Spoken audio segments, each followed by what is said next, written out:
That's practice number 9. About 1/3 of the way through. The after scrimmage tends to be a little bit anticlimactic. I think they fought through pretty good. I wouldn't say the whole 2.5 hours it was off the chain, but I think we finished well, which is important. By the end of practice, it was pretty hot, so I like the fact that everybody wanted to fight through and make sure they finished it better than they started today. I'm just going to give a little shout out to Brandon Smith. He's been making plays every day. Down at the pick, red zone. It seems like every day he's making some kind of play. Playing a lot of intensity and rep. Looks like a senior trying to lead out there. Doesn't say much. He just plays hard, makes plays, and happy with what he's been doing. He stood out. Other guys are doing well as well. But I'd say that because it just seems like every day something good's happening with his play. But I'll open it up to what you guys want to talk about. Some of what Brandon went through during the spring and all, you think maybe kind of helping him with some of that, way he's playing now? He's known for a little while that he was going to play the game, but I think that having come out probably was a boost for him. But he had a great spring. He had a great spring too. He just practiced really hard, and he had his best summer by far with the boys were commenting on. So I think his stamina, has been better throughout practice and hopefully throughout the season as well.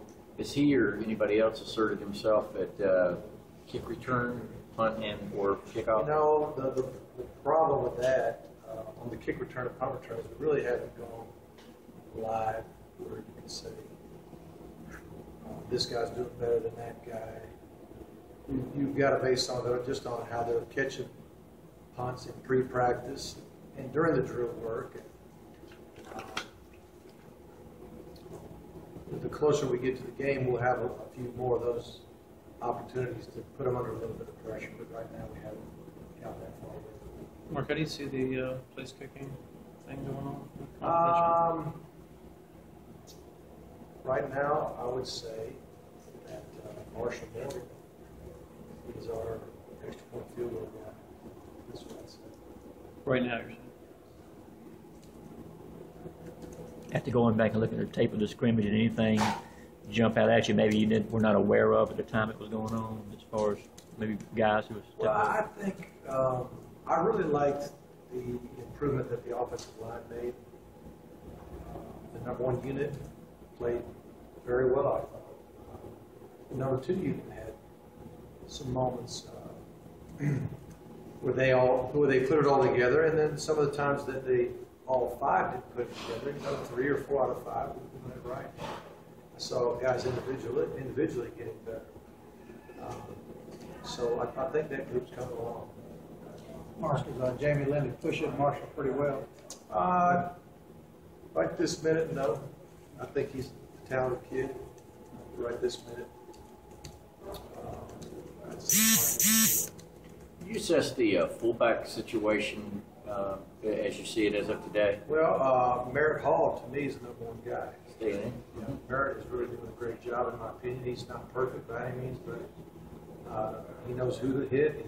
He comes with a lot of hat speed. He's putting his hat in the right spot. It's important where you place your hat when you strike. He's striking. He needs to get better at sustaining a block. But a lot of the blocks that he makes, it's kind of that moment of truth where the back's like right there. If you make that hit at the right moment and stun your backer, even though you may not sustain it, the back's already through, Every once in a while, a linebacker will come off and get a piece of the guy where I'd like to see him finish a little bit better. But what happens when we go 11 on 11 and we're not tackling, it's harder to get a sustained block, and then you don't ever have the cut block in your arsenal when you're in shells. Now, when you're at full speed out there, I think Merritt will be a good cut blocker as well, so that'll help him get a guy on the ground, or at least make that guy you know, he's not going to be sure whether he's going to get cut or whether he's going to butt him up face to face, you know. But I really like what he's doing. I feel like Quavon is making tremendous progress. I think he's got a tremendous body type for the position and attitude. I'd say those two guys are the top two right now. Richard seems to work there a lot, at least in the warm-up portion that we're out there. He's always Well, you know, fullback. I say, you know, Richard, I don't know if I'd put Quavon ahead of Richard right this second. Yeah. I think because, you know, Richard in my mind is playing both. I don't know if he's quite there. But he's got what it takes. He's just got to learn what to do. Mark, is your comments still the same on Ogletree and Rambo? We may not know till the first week of game week or something. Yeah, I don't know what y'all know that. I don't like that. The outside refresh. Talk to them. How are they? They're doing very well. Very well. Jordan, you know, he's got all the pass rushing skills that you would hope for a guy to have. He's got to become a little more physical in the run game.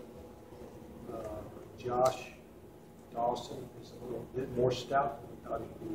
Now he's getting some weight since he's been here too. He shows good ability to learn. And, he's just more physical than I thought he would be. And he's also got some good quickness. He's got to continue to develop his rush techniques. But DeLoach is just a big athletic guy as well. Probably a little more stout against the run. He needs a little bit more work on his pass technique. But all three of them are you know, they're strong enough physically and agile enough to play. They just got to learn what to do. And hopefully these guys will help us on our special teams. We want they're really good body types to be on those special teams. Are you guys making a point of not reshuffling the deck at tailback until you get more body of work to measure? Or? They're really, like I said before, they're really rolling like they're all kind of code number one. It's not like number 3 and 4 on the depth chart only gets the second team reps. That's not how we've been repping. We've been repping everybody.